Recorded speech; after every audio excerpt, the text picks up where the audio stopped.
Hey, Gen Max, sometimes things don't go the way that you've had planned, maybe for all of your life. And sometimes some really hard choices are necessary to get you back on track. We're going to be talking with Brad, who is someone who had to make some hard choices to make his dream come true. So let's go ahead and meet Brad and hear about his story, and you can think about what's holding you back from living your perfect life.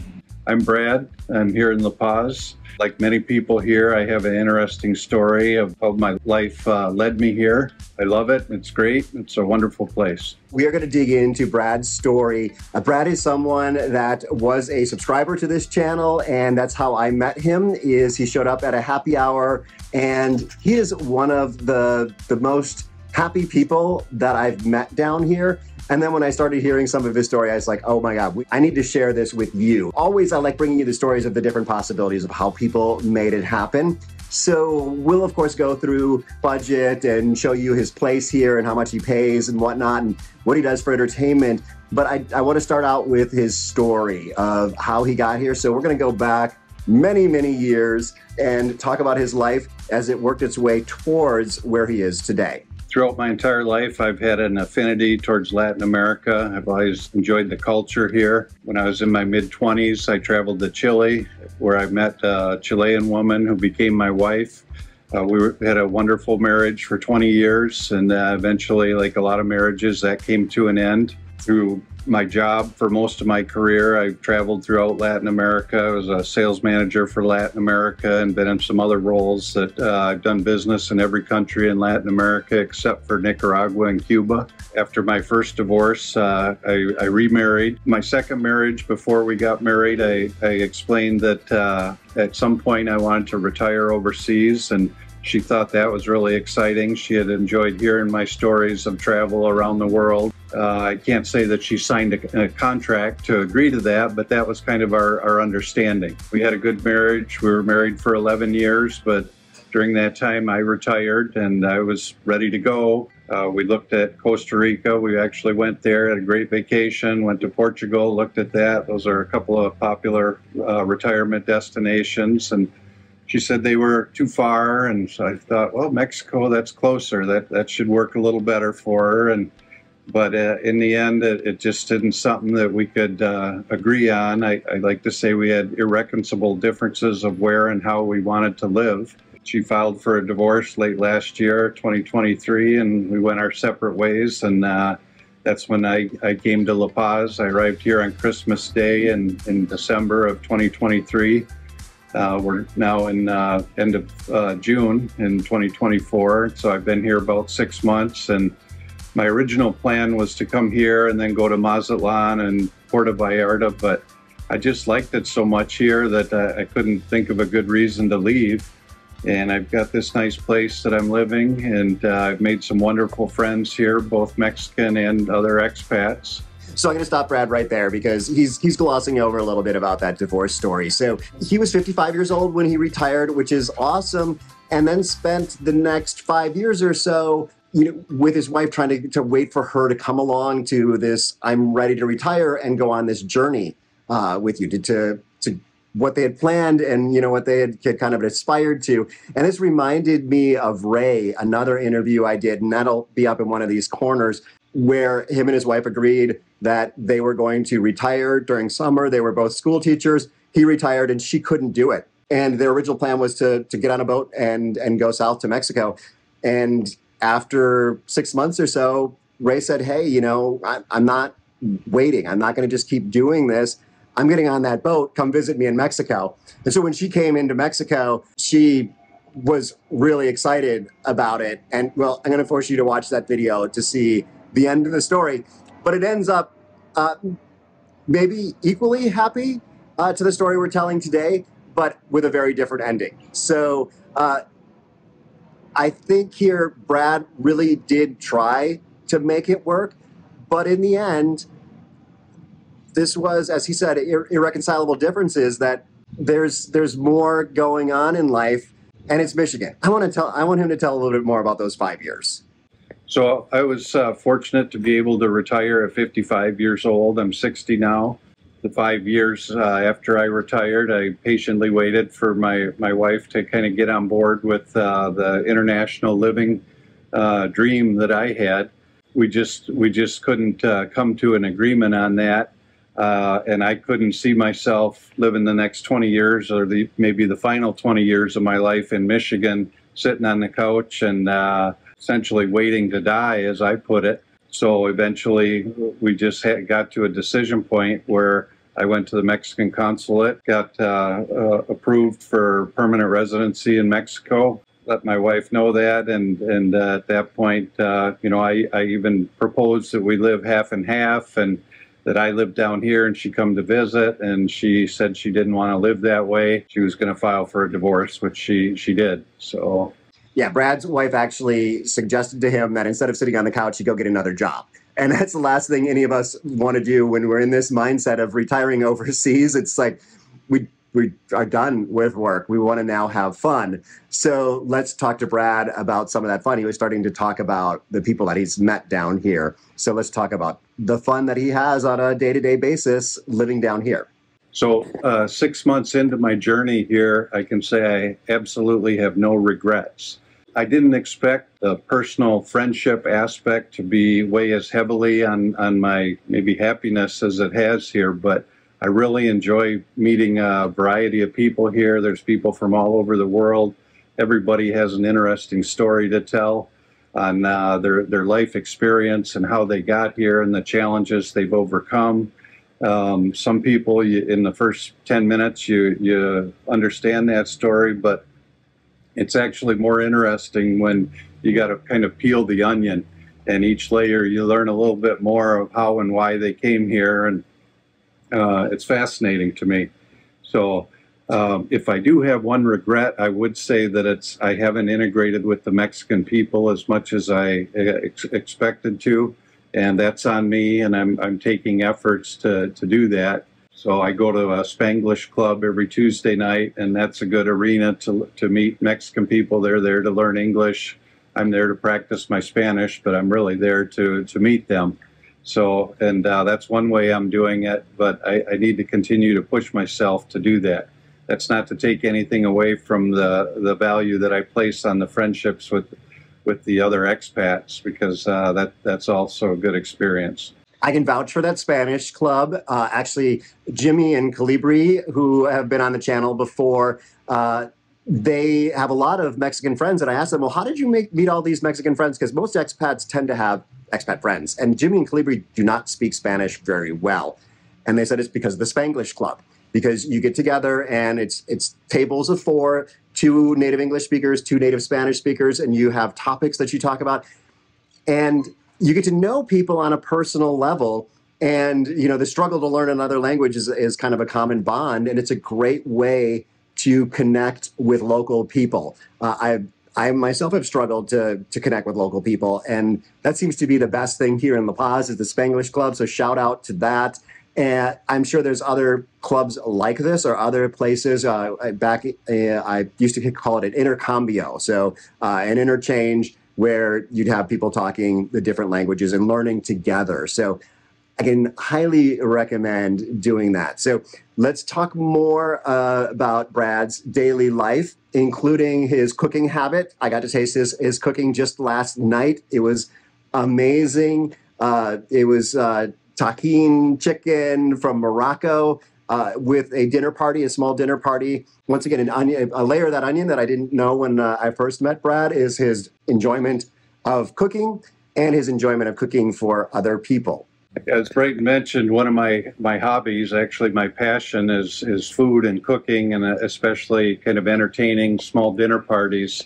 And I have a mental collection of recipes from all over the world, kind of national dishes from different countries. More or less every other week I have a small dinner party here in the same spot next to the pool. It's a wonderful location for it. And I have a good kitchen, which you'll see later in the video.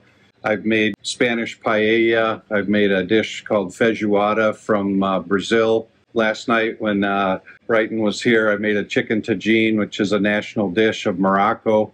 I've made that with lamb before as well. And I deliberately select the people, often don't know each other when they come, so it's a chance for everybody to expand their network a little bit and again, hear those life stories from people with diverse backgrounds. But I never get tired of cooking or talking about food. Sometimes it's a little bit challenging to find the exact ingredients that I need here, but I can usually make that work. But the seafood is fantastic to start with here. You know, the other stuff's pretty good too. It's not a big challenge to find the ingredients that I need. I have no shortage of people to invite either. It's sometimes it's hard to narrow the list down to only have 6 or 7 people. Yeah, I got that last minute invitation. I'm just down here in Mexico. It's just me this time. Kat is up in the US with the dogs. I'm just here dealing with some house issues. And it was Wednesday. I got here on a Tuesday night. On Wednesday night, I went to Baja Buddies, which is another social club every Wednesday night. I've actually got a list on my website of the different things here in La Paz that go on a weekly basis for kind of expat groups. So check down in the description for a link to that. But I saw Brad there and he said, hey, you know, I've got one more spot for dinner. Come on over. And he invited me. So, and I met a number of new people there at that happy hour, the Baja Buddies happy hour. So there's a lot of things like that going on down here. If you've watched my channel, you know that I talk about how easy it is to make friends as an adult when you're in another country. And that is just such a true thing. And I think especially if you're single and older in the United States, like trying to build a new network of people is really hard. If you're married and older in the United States, it's really hard. So I think it's just one of the reasons I want to convince you guys that the move to Mexico is a really smart move. But let's go. I keep saying that I'm going to talk about Brad's day-to-day life, and then we start talking about food or something. But I'm going to talk about, like, let's get him from the point he wakes up in the morning a little bit and get him out of the house. Okay, a typical day for me here is, you know, I get up and I tend to wake up real early and have some breakfast, and I walk 10 kilometers every morning, typically on the Malecon, which is for exercise, but it's equally valuable for the social aspect of it. It's kind of weird that if I leave the house at the same time every day, I pass the same people at the same point on the Malecon every day and stop and just short conversations. And some of them are expats, some of them are Mexicans. I like dogs, so I'm often talking to people and petting their dogs and things. And if I would just walk, it would probably take me an hour and a half, but it ends up taking 2.5 hours because of the social stops along the way.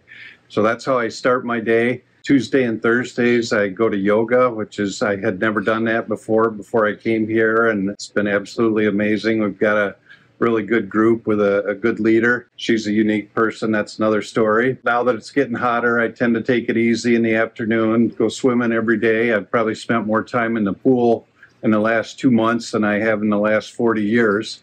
So that's kind of new for me, actually. When evening rolls around, there's always a social activity. There's a great live music scene in La Paz. Pretty much every night of the week, you can hear some live music. The Baja Buddies group is good every Wednesday. Brighton has his events when he's in town, typically on Sunday night.